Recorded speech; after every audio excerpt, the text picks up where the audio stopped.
What does it take to create a vibrant, thriving life? First, the sad news is that Thoreau was right. Most people are leading quiet lives of desperation, lacking in meaning, fulfillment, and vitality. But we choose more. We choose to create extraordinary lives.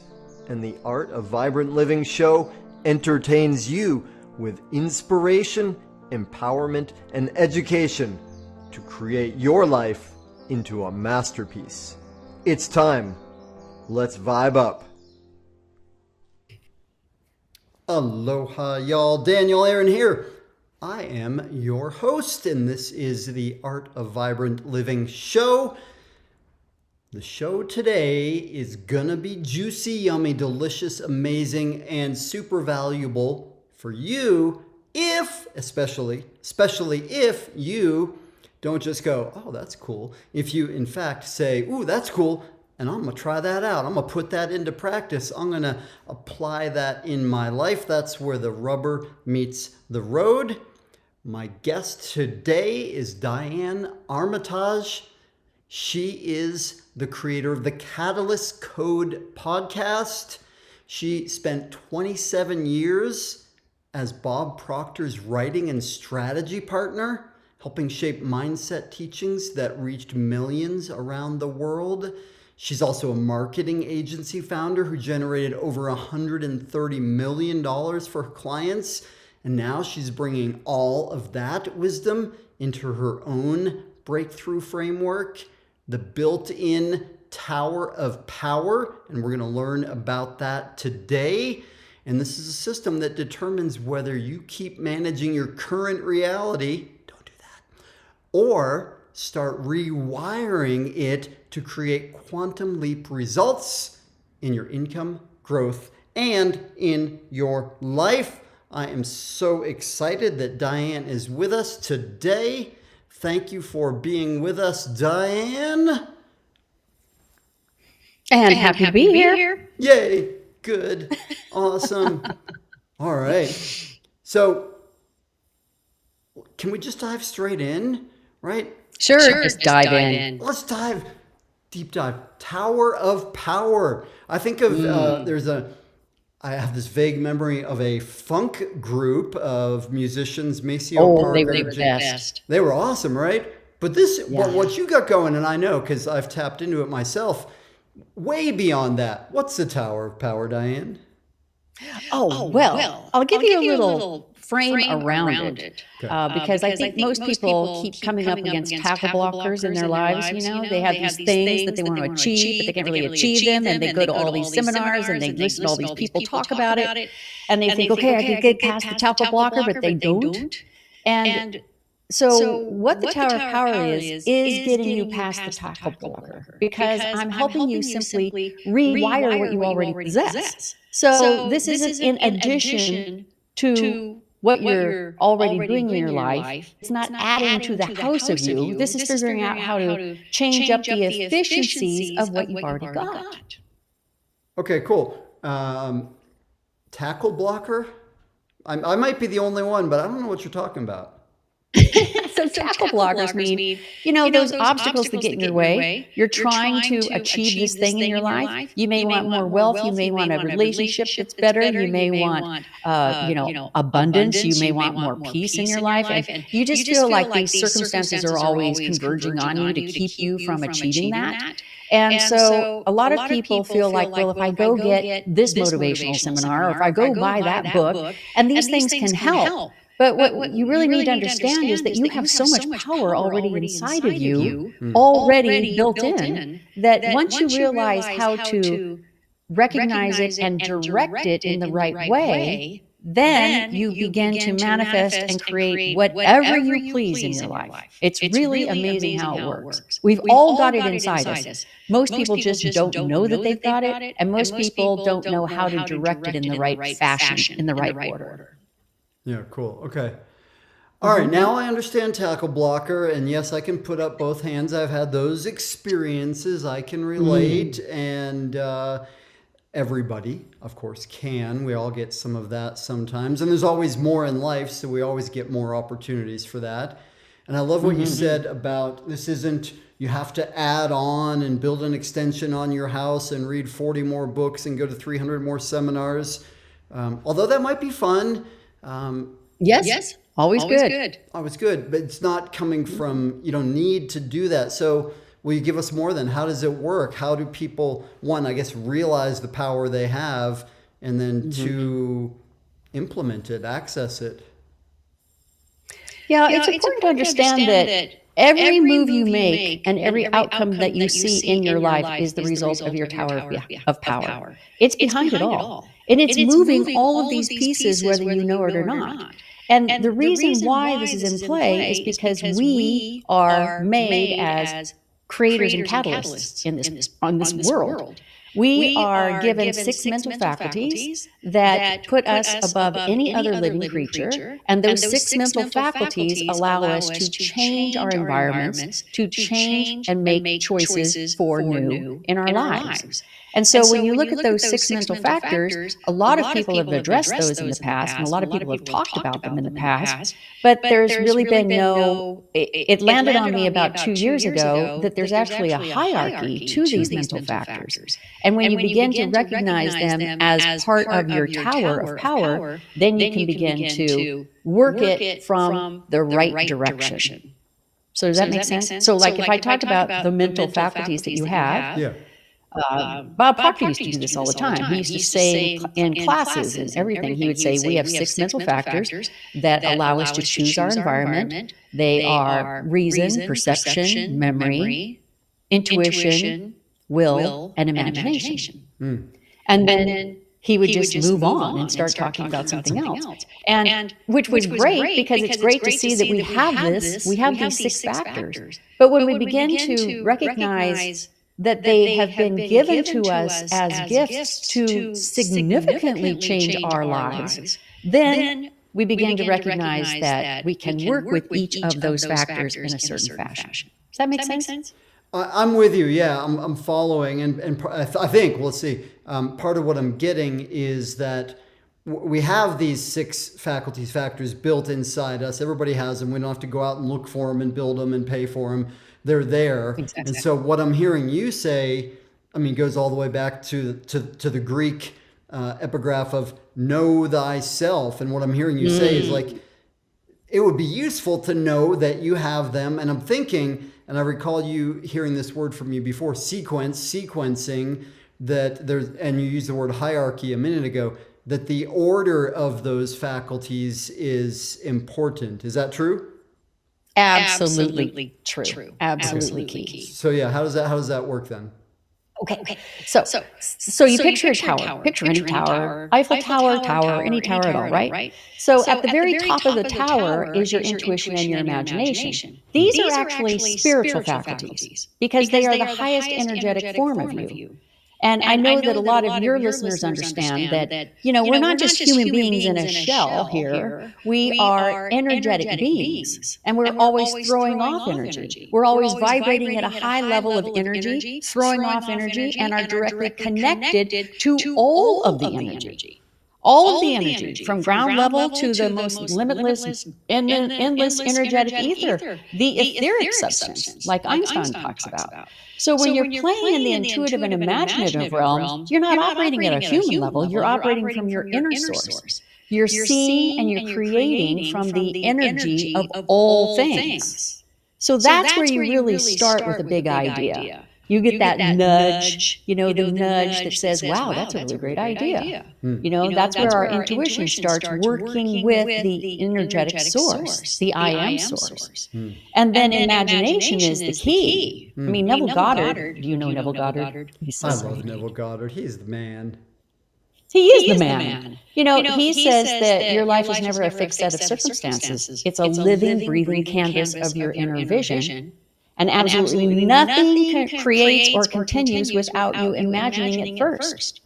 Everything you see and experience in your world, the job, the relationships, the struggles, the money, everything exists because your imagination called it into being.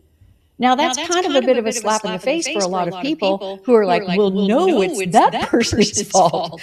It's that my boss's fault. It's my spouse's fault. It's my mom's fault, But your imagination is what creates your reality. Nothing in this world exists until an imaginative mind brings it into reality, right?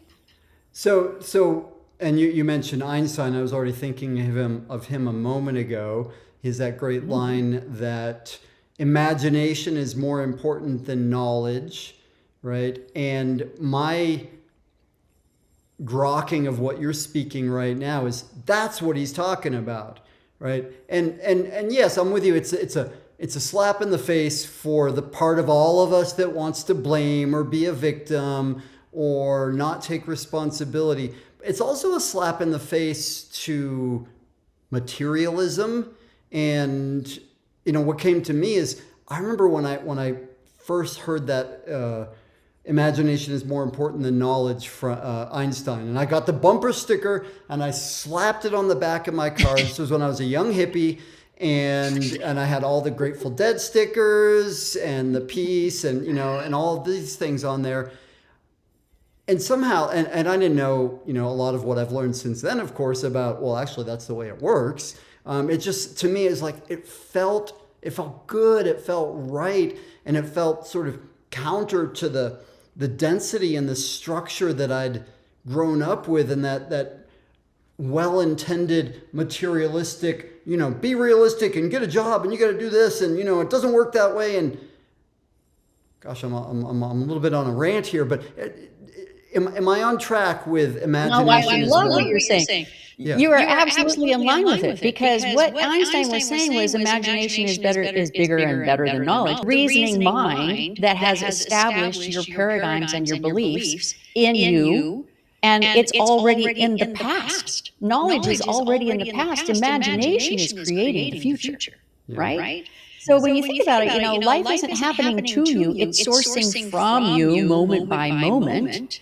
Yeah.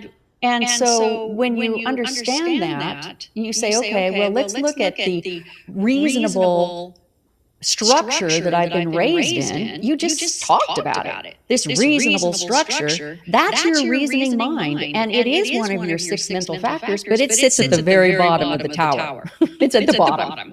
It has all kinds of power, clearly, but it's all the way at the bottom of the tower of power, because it holds on to the beliefs that have been formed in your mind through your entire life. And those beliefs, for the most part, aren't even yours.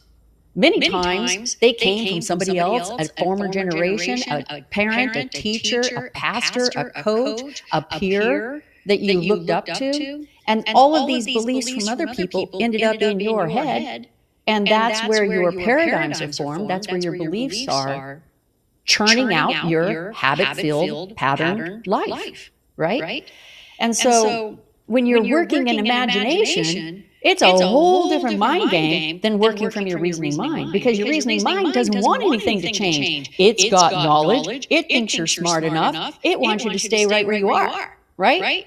And so, and a lot of times, people will mess with the Tower of Power in, I would say 97% of people mess with the Tower of Power because they get this great idea, and they begin to form it in their imagination, and they begin to see themselves in the end result of that imagination. And then they skip it all the way down to their reasoning mind and ask, how can I get this done? Why should it be me? How can it be me if there's so many other people smarter than me? Why would I be the one appointed to do this crazy idea? See, this is, and you never ask your reasoning mind that, because it was like, well, I don't know why either, because your life is perfectly good the way it is, right? And so it just backs the idea off of the platform, and the imaginative idea is gone. Yeah, and that's, I mean, what you described, that process, and I guess if I'm grokking it right, going from the top of the tower down to the base, from imagination to the terror of how, the ruination of how, The cursed house. the cursed house. It's just a question for the vast majority of people, right? It's just a question of how fast does that descent happen, right? And Instantaneously. well, yeah, but so, I'm with you. And well, maybe, I don't know. Let me play angel's advocate for a moment. I imagine that some of us, being aware of the tyranny of hows, we say, no, I'm not going down there. I'm going to stay up here. I'm going to imagine. I'm going to visualize. I'm going to do the imaginal act. I listened to Neville Goddard 8 times. I'm there. I'm doing the imagine, and we do that. But it hasn't occurred yet, and it hasn't happened yet. So boom, down. How am I going to make this happen? I can't make it happen. So, so then maybe there's a differential of time. Most of us, though, sooner or later get stuck in the basement, right? Yes, unfortunately. And you know, a lot of that has to do with what's in the middle, right? Because between your intuition and your imagination are your will, your perception, and your memory, and then your reasoning mind. And so when you drop an idea down to your reasoning mind will come up with all the reasons why you shouldn't do it. And it will often remind you of how you tried before and failed. It will often remind you of how you went through this terrible experience and how bad you felt. Like, well, the last time you tried to get on stage, remember what happened to you? This is perception and memory that the reasoning mind is wrangling with. And so it can even affect your will. It can reach all the way up into your will and start fiddling with it and destabilizing it. But when you come from the top down and you're girding the idea with that assumptive, powerful state of your I am, and you're bringing it into the end result, the expectation of the assumption being fulfilled, then when you feed it into your will is there not to push or force, which a lot of people think they have to do when they have this big idea. Your will is there to stabilize your signal, your energetic signal. And when your energetic signal is stabilized, that is when the quantum law of vibration hooks up to that energetic stabilized signal and then begins to offer help and momentum on the idea. Does that make sense? I believe so. Let's break it down a little bit further. I think of one of my absolute favorite quotations from Goethe, right? There is one elementary truth in the world, the ignorance of which kills countless ideas and splendid plans. And then he goes on and he talks about commitment, right? Once you make the decision, once you commit, then a whole bunch of cool stuff happens in your favor. I paraphrase a little bit, right? So, and when you talk about will as the energetic stabilizing force, I might have conflated the words a little bit, but the will is stabilizing the vibration. Am I on track with that? Right? Absolutely stabilizing. It is the commitment maker. You're absolutely right on that commitment word. It is the commitment maker. Because I think a lot of people, what they do is they bring the idea down to the reasoning mind, and they're like, okay, I'm going to stick with it. I know I can do it. I know I can. I'm writing my I ams. I'm writing my I ams. I'm writing my affirmations. I'm seeing it from the end result. I'm going to do it. I'm going to do it. I'm going to push it. I'm going to push it. I'm going to push it. I'm going to push it. You know, and you get into this space where you're like, I'm committed. And then your reasoning mind is like, well, why don't we give you a few escape hatches just in case? Just in case you fail, let's give you a couple of escape hatches, you know? And so people will build in escape hatches to this idea. Well, if I don't get the money by this amount of time, you know, if people laugh me off the stage, you know, so they build in these escape hatches. And as soon as they start hitting a little bit of vibrational resistance, you know, they hit the escape hatches. Turbulence. And they drop the idea. Right? Yeah. And so what the will does is it's the commitment maker. It says, no, you know, this idea is from here. I'm the power who created it. I have the power. I'm the co-creator. I'm a catalyst in this universe. And I'm moving this idea forward because it needs to be born. And I'm the only one who can do it. And when you do that and you bring in that stabilized signal, living at that vibration of having already accomplished the end result, living in that space as if, then your reasoning mind can't get into it and destabilize it. Because you are so true to the end result of the ripples and the waves that you have created in the world because this idea has been born. How's that? That's gold. Hallelujah. I love it. So, and what occurred to me as you were speaking, and I'm right there with you, and you and I are both writers, we're philosophers, we're teachers, and storytellers. So, could you bring to us an example of how I know you've seen it in your own life, you've seen it with clients, you've got so many examples. How might this work, or how has it worked in an example? Does anything come to mind for you with that? Well, many examples. I can give you one quick one. That's kind of a funny one. That just had something. Well, it wasn't really minor. But where I live now is on the edge of the continent. We are on a rock over the continent. The beaches are back behind us, right? Okay. Yeah. So it's a spectacular place. And when I first moved into this space, I was on the first floor. And within a matter of days, I discovered the penthouse at the top. The penthouse had this amazing view all around. The penthouse was incredible.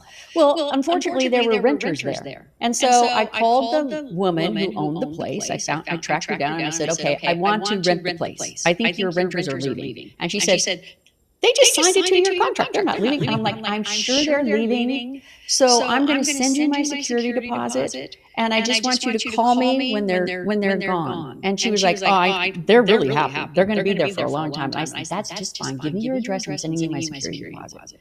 And then what I did from that point forward is I rented a storage unit and I started getting furniture and rugs and art and everything for the penthouse.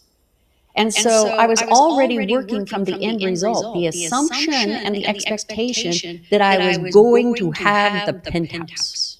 And I remember calling Bob when I first called her and made this arrangement with her. And I called Bob Proctor and I was like, okay, I want you to really envision this and I want you to really picture me in it because you've got like that superpowered Jedi Master vision stuff. And he was like, okay, Diane, I'll be happy to help you with that. But what are you doing, to bring it into play? Yeah. And so that's how I started doing this. And sure enough, in like 4 months, she called me and she said, you're not going to believe it. They bought a house in Dana Point and they decided that they're moving to their house. Are you still interested in taking the penthouse?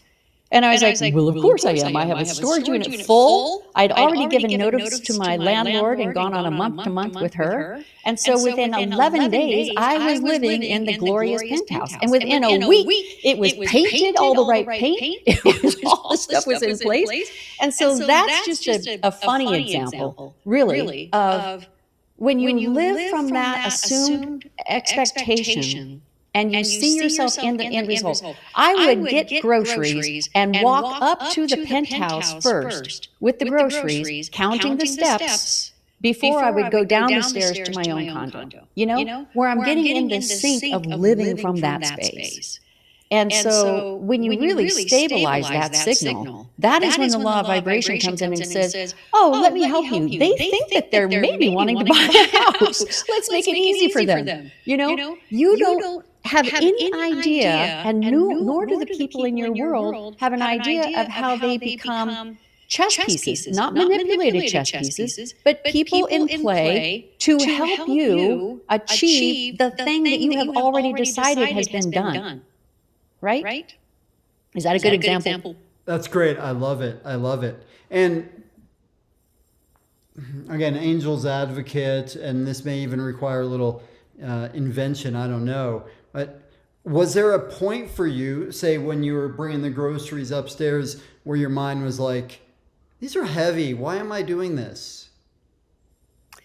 I think my reasoning mind tried everything it could think of. When I teach my clients about the reasoning mind, I tell them that it runs up to the filing cabinet room of excuses in your head and begins, and it's like a filing cabinet room full of all those big old filing cabinets and all those drawers, and it begins to just open any drawer it can find. Now, the ones closest are the ones that have been the most useful, that it's used over and over and over again. How are you going to afford it? Blah, blah, blah, blah, blah, blah, right? But as you stay in that stabilized signal, it's going to try to come up with all kinds of different things. All kinds of different things. Well, these groceries are heavy. Why would you want to carry these groceries all the way up here to this penthouse? I mean, for heaven's sake, it's a lot easier to, who cares? If I want to live in this place and if I want to create this world for myself, I'm not going to listen to the knowledge in my head. I mean, do you think it would have been smart to tell my parents or my family or any number of people that I was increasing my rent and increasing a whole lot of other stuff to be in this space? Then you really have a whole bunch of other reasoning minds telling you how impossible it is and what a stupid idea it is. Even she told me, she's like, well, they're not going to move. They just signed a 2-year contract. I was like, okay. It's sitting in my security deposit anyway. And I want you to cash it. I said, don't hold on to it. I want you to cash it. So these are the things that you do to move yourself forward and make it a game, make it fun. And the more fun you make it, then it doesn't feel like force. I must force my way through this. You are aligning that stabilized signal with the law of vibration. You got everything in your court. And that's when the fun really begins.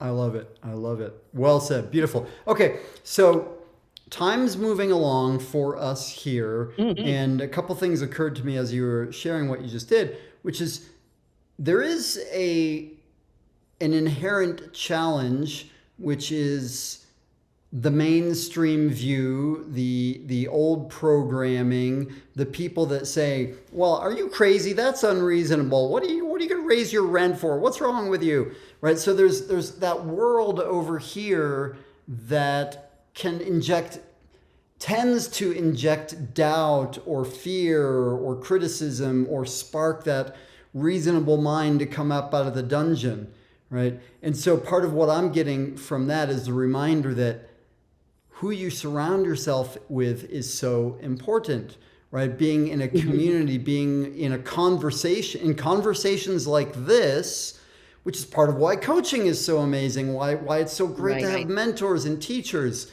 which reminded me that you have recently created a podcast where you're teaching this stuff, right? And you used the words earlier, creator and catalyst, both of which are words that begin with C, which is also a word that starts off the word cool. So it's cool to be a creator and a catalyst.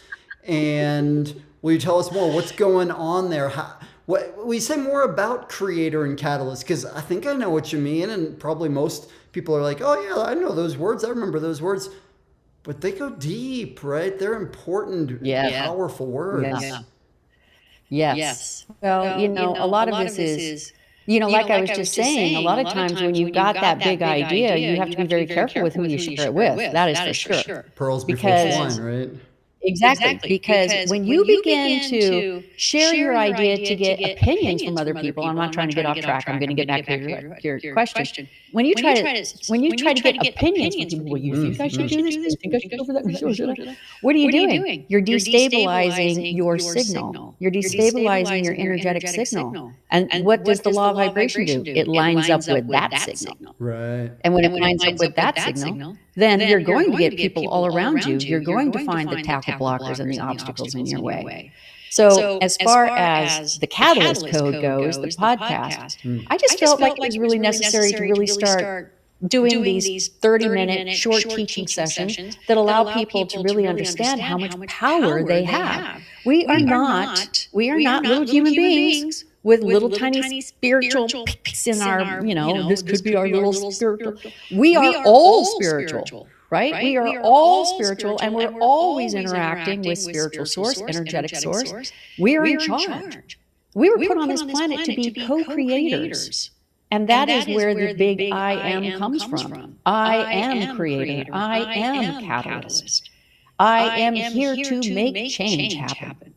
And when you understand that, then everything changes. You don't start thinking back to the puny human. You don't start looking at the excuses that all the people have given you about being a puny human. One of the favorite things I teach from is The Matrix. I love The Matrix movie. I'm going to do a whole class on it someday because it's all about deciding whether or not you're going to stay in this space where everybody else seems to be, or where you're going to say, wait a minute, I'm in charge. I'm able to manipulate energy. I'm able to manipulate power my way. And so let's shift this thing up. And that's what so many people, especially now, in the current environment and circumstances that we have around us, they get so bogged down into everything that's going on around them that they feel so out of control of doing anything about. And one of the greatest lessons Bob ever taught me in that instance was, he said, anytime you feel an idea come your way, you start getting caught up in the idea, ask yourself one question. Does this idea serve me? Is it going to take me in the direction of my purpose? Does this idea serve me? If it doesn't serve me, why am I entertaining it as an idea?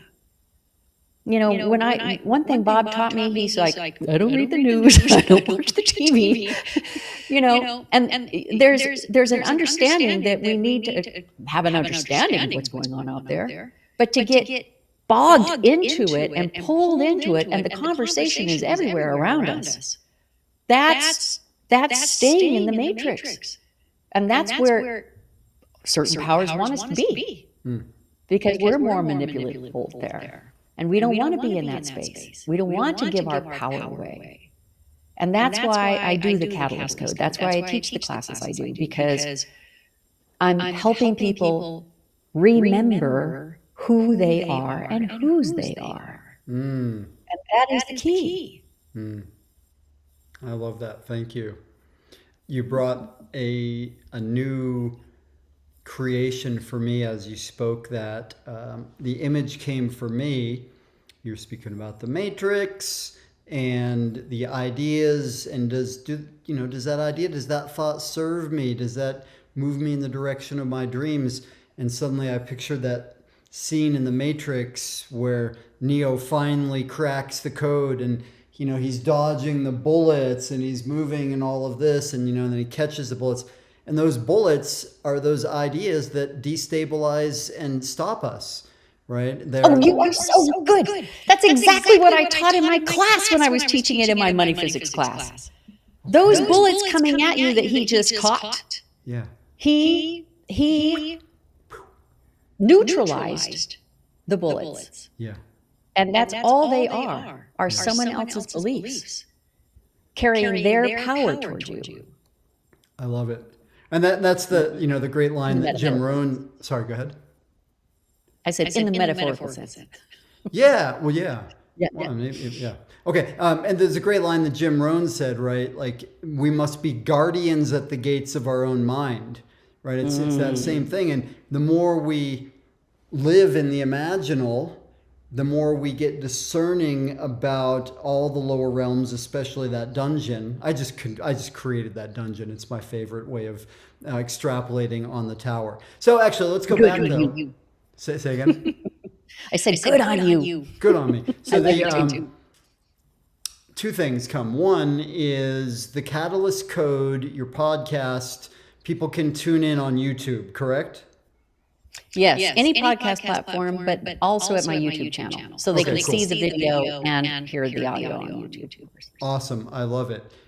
Which means people can hang out with you for free and become greater creators and catalysts there. That is my intention. Yes. Yeah, that's awesome. Thank you for doing that. And then you said earlier, yeah, Bob, Bob used to talk about these 6 faculties and say what they are and then move on.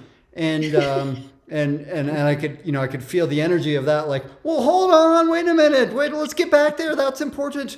We had a fairly deep dive into that, and I have the feeling we also still just scratched the surface. And you do teach this in greater depth. True. Yes. Yeah, right. So, much greater depth. And I believe you have something for our audience that relates to that. That relates to this, oddly enough. Yes. Okay. So I have put together a complimentary package for all of your listeners. So it is a 35-minute masterclass on the Tower of Power. So it explains it all much more thoroughly. Workbook that has all of the follow along and explanations in there, and the Tower of Power graphic. I take the Tower of Power graphic and I put it around my house to kind of remind myself And then it also includes a live question and answer coaching booth with me. So it's a package I've put together for all of you. Do you want me to give them the URL? Yes, please. Okay. So it's dianearmitage.com, my name, dianearmitage.com/mytower. All one word, my tower. Okay. And you can go grab that for free. Sorry, please continue. I interrupted. That's right. You can just go grab that anytime. Yeah, and in case anybody is listening and not watching, it's Armitage is ARMITAGE, dianearmitage.com/mytower. Yes? Correct. We got it. And I loved that masterclass. And in fact, as I watched it, I was like, oh, this is so brilliant. I took a screenshot of that image and the graphic of it. I was like, oh, that's perfect. And, I had it up on my computer for like a week so that I would see it and remind myself of it from that perspective. So I highly encourage y'all to go get it. Go get it now. That's awesome. Thank you. Sure. Diane, time has moved along quickly for us. Is there anything I haven't asked you about that you would love to bring forward before we finish up? I think that this has been, I can't believe that this has moved so quickly. I really appreciate your time, and I really appreciate letting me talk about the Tower of Power, and I hope that it's helped somebody out there. I mean, I really do. Like I said, you can apply it to anything in your world. I just finished a class that is now becoming an online course and a book that is about money and the Tower of Power. I don't know, you may have a couple people interested in that. Getting a handle on the money thing and the energy of money and having it go your way. So that'll be coming out at the end of October too. So I'll keep you in the loop so you can let your people know. Yeah, awesome. Thank you. And as you say that, I realized, we haven't talked about any of your books, past, present, future. So we'll, let's do this again at some point. That brings me to then the final question, the big question. So big, it's impossible. So impossible, you can't mess it up. Would it be okay if I ask you the big question? Sure. Okay. I'm ready. Good. So it's the reason I say all of that silliness is because you've got so much experience, so much knowledge. And if I ask you to invite you to distill it down to one thing, if you have one thing only to share with our audience that will help them to live their most vibrant, thriving life, what's that one thing?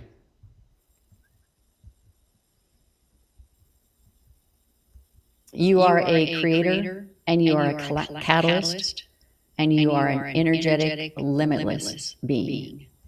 And every limitless opportunity is waiting for you to recognize it. I love that. Be still and know that you are a creator and catalyst. You are that. That's the truth. Thank you for bringing the truth forward. Thank you for empowering our people in such a way. Diane, such a gift to be with you. Thank you for the time here today, for all the work you're doing, for the podcast, for the gift for the folks. Thank you. Oh, you're so welcome. It's been a pleasure chatting with you. I hope we get to do it again soon. I love it. I am with you. Let's do it. And for y'all in the audience, you are the heroes. You're the reason I'm here. I'm so grateful that you're not just interested, that'd be cool, in a vibrant, thriving life. You're doing something about it, because at the least you're here, right? You're getting some information. You're getting the knowledge of what's possible. From there, as the Native American expression goes, the longest journey is from the head to the heart. Let it move you. And once it gets into your heart, when you feel that catalyst, creator possibility, let it move into your arms and do something about it. Do something with it. You are infinite. You are amazing. Thank you for being with us. I love you. See you soon. Mahalo for tuning in to the Art of Vibrant Living show, y'all. I'm Daniel Aaron, and may you live with great vibrancy.